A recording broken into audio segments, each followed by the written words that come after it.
Welcome to Spoken Library. Today, we are taking on a challenge, synthesizing 70,000 years of history through the radical lens of Yuval Noah Harari's masterpiece, Sapiens. Harari's central, controversial thesis is this: Homo sapiens, our species, did not conquer the planet through superior strength or better tools, but through the ability to believe in things that do not exist in the objective reality. This capacity to create and share fictions, like nations, money, human rights, and corporations, allowed us to cooperate flexibly in massive numbers, a feat no other animal can achieve. A chimpanzee cannot be convinced to give you a banana today in exchange for a promised 10% interest rate a year from now. We can. And that is the secret of our success. Our journey through this summary will follow the three major revolutions that shaped our species and the planet: the cognitive revolution, the agricultural revolution, and the scientific revolution. Let us begin with the birth of human imagination. Around 70,000 years ago, Homo sapiens underwent a profound shift in thinking, the cognitive revolution. Harari argues this was possibly triggered by a genetic mutation that rewired the sapiens' brain. 1. The power of imagined reality. Before this revolution, sapiens were not special. They coexisted with other human species, like Neanderthals, for thousands of years. What separated sapiens was the development of a unique, flexible language that could not only describe objective reality, look out, a lion, but also fictional reality. The lion is the spirit animal of our tribe, and it promises us fertile land next season. This ability to communicate about things that exist only in their collective imagination, what Harari calls fictions or intersubjective realities, allowed sapiens to form the first massive, flexible networks. A band of 50 Neanderthals could cooperate tightly based on kinship and direct experience. A tribe of 150 sapiens could cooperate effectively based on gossip and social bonds. But a kingdom of 10,000 sapiens could only cooperate because they all believed in the same god, the same myth of origin, or the same king's divine right. The takeaway: all large-scale human systems, from the American legal system to the Catholic Church, are fundamentally based on shared stories, not biology. These fictions are what unify and empower us. Around 12,000 years ago, sapiens shifted from hunting and gathering to farming. This is widely celebrated as humanity's great leap forward, but Harari calls it history's biggest fraud. 2. Trading quality of life for population. The common narrative suggests agriculture provided more food, security, and leisure. Harari argues the opposite. Worse diet: early farmers subsisted primarily on a single crop, wheat or rice, leading to nutritional deficiencies. Hunter-gatherers had a diverse, balanced diet. Worse workload: farming involved endless, back-breaking labor, weeding, watering, and protecting fields, far more strenuous than the varied work of a hunter-gatherer. New diseases: concentrating large populations in permanent settlements, often near stored grain and animal feces, created breeding grounds for epidemics.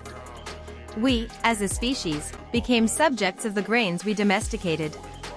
Wheat didn't get better, it forced us to organize our lives around its needs.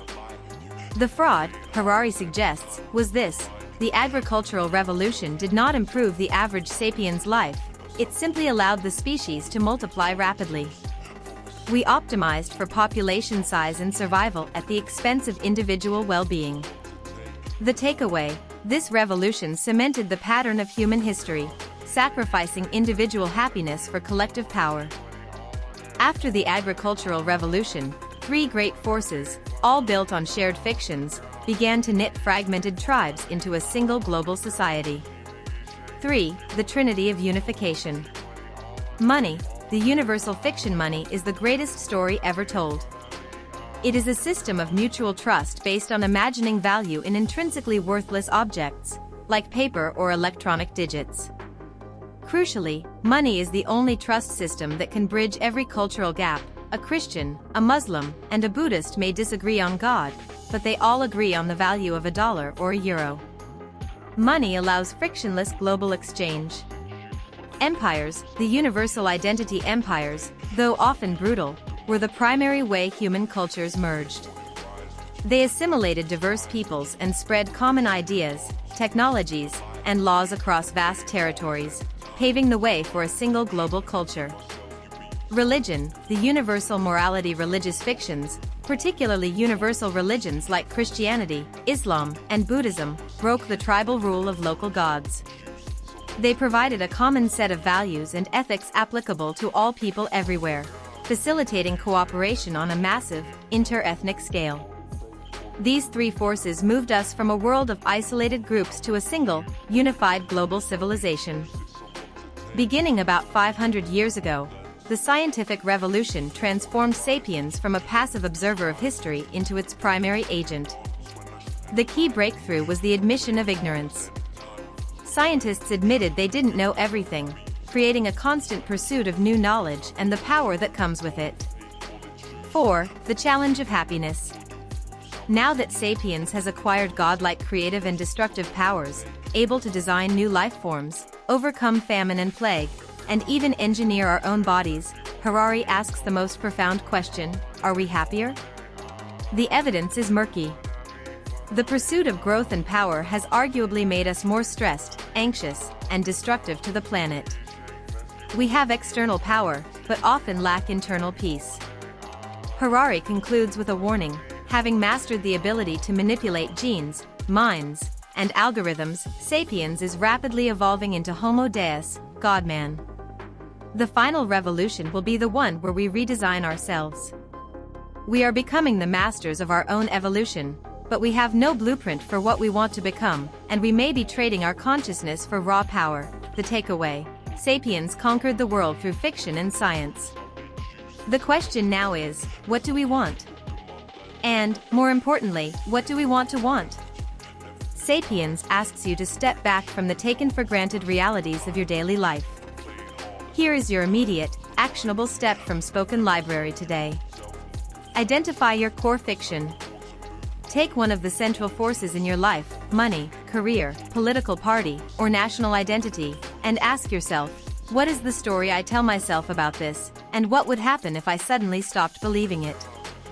Understanding that your reality is built on a shared story is the first step toward consciously shaping the story you want to live.